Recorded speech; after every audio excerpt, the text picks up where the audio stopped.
Aloha, sports fans, and welcome to the state tournament edition, a sad one at that, of the Maui News Sports Report.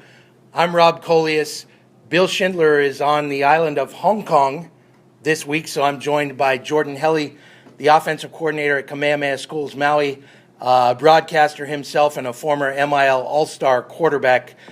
Jordan, it was a sad end to a historic season for Lahainaluna. They lost 20-9 Saturday night to Kaiser in the Division II state semifinals. Yeah, in front of what was a big and raucous crowd at War Memorial Stadium.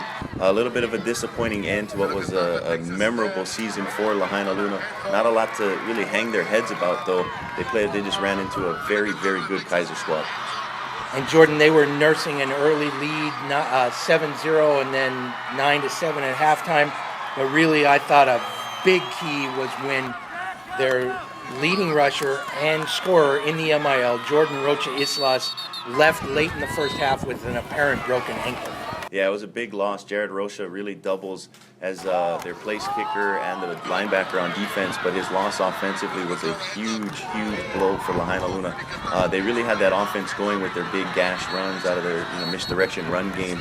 He scored their opening touchdown, but once he went out of the game, they really sputtered offensively. He means so much to them, carrying the football, as well as when he doesn't get it in the misdirection game. He's really a decoy that opens up the holes for Makua Felikitonga, their quarterback, for Christian Whitehead and some other guys that they love to give the football to. And the Lunas entered with really a three-headed monster running the football, but as you mentioned, Christian Whitehead was limited to 2 carries because he had been banged up in practice. They lose Rocha Islas, and then Kaiser was really able to key on Felikitonga.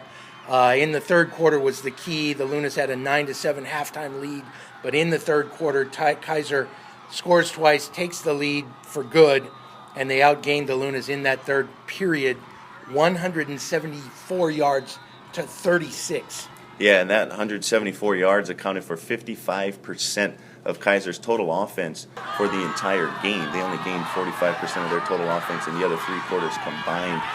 That just shows what kind of defense Lahainaluna loves to play, how effective they were, really.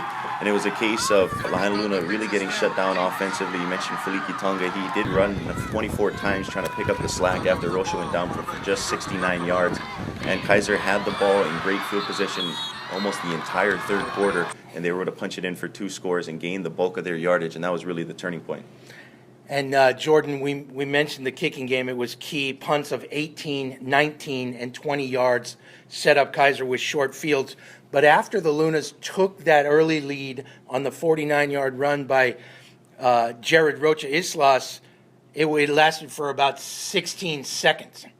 Yeah, Thomas Leong, who has been the all-everything running back and kick returner for Kaiser, took the ensuing kickoff back for a touchdown, really kind of erased the momentum that Lahainaluna had gained on their previous possession. They saw Lahainaluna was strategically kicking it away from Leong, kicked it short. One of the up guys, I believe it was Fisiiahi, who pitched it back. That was definitely designed back to Leong. He saw a crease and the speed took over from there. And that really eliminated Lahainaluna's early advantage. And even though they took that 9-7 lead into the halftime break, I think you mentioned nursing. That was a very good description because they were kind of hanging on a little bit, not quite up to a comfortable lead as they're used to. And the Lunas took that 9-7 lead on just an unbelievable play by Connor Mawat. He caught Fisiiahi on 4th and 11 in the end zone in a punt formation. But that was set up, that short field or that bad field position, really the only time all game Kaiser was in a bad position. That was set up after the Lunas got down to the 1-yard line, had 1st and goal, and couldn't score. Missed or had a 25-yard field goal blocked. Then they made the defensive shutout in the first half, 9-7 lead, but then in the second half it was a different story. Yeah, Kaiser kind of switched to an I formation on offense. We're able to just pound the rock away, kind of slowly chipping away. And Lahainaluna's defense held very well. It was just they were on the field far too long. I know Coach Tejada mentioned it in your article. And the loss of Rocha really limited them offensively, and they just were not able to string together any first downs and keep that defense off the field. and a defense that really shut them down, as we mentioned, for the 3 out of the 4 quarters. But just in that third quarter, a couple of big runs by Fisiahi and Leong really kind of swung the momentum and gave Kaiser the lead for good. Hard-hitting game, 25-plus penalties called, the bulk on Kaiser. But they really wore them down. The Lunas have no reason to hang their heads. First 10-0 season in school history. We're talking about a school that's 182 years old. And outright MIL title, state semifinals, a little short of where they wanted to be. But really a solid season for the Lunas. Makoa Faliki Tonga, Jared Rocha Islas, and Connor Mawat, 3 guys we've mentioned prominently, all returned. So things are looking pretty good on the west side. On a much brighter note, Kamehameha Schools Maui wins the first state cheerleading title in MIL history.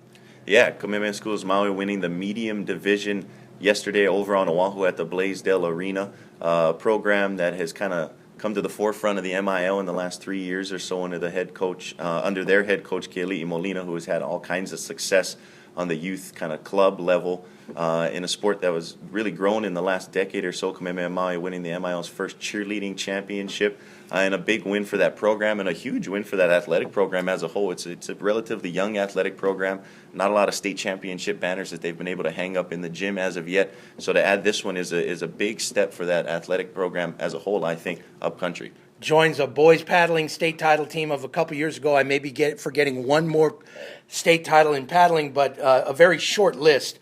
And Jocelyn Ipa, Moana Astronomo, Kalea Borling, Rachel Kaulupali, Acacia Coloma Mariano, Chasten Abut, Halia Kekueva, Tyler Ribera, Hannah Patrick, Ashley Sawai, Kayla Sniffen, and Jessica Walker add their name to a state champions list. You work at that school, that's big and good for the Warriors. Very, very good going, girls. And that wraps it up for this week on the Maui News Sports Report. And send us your bobbleheads.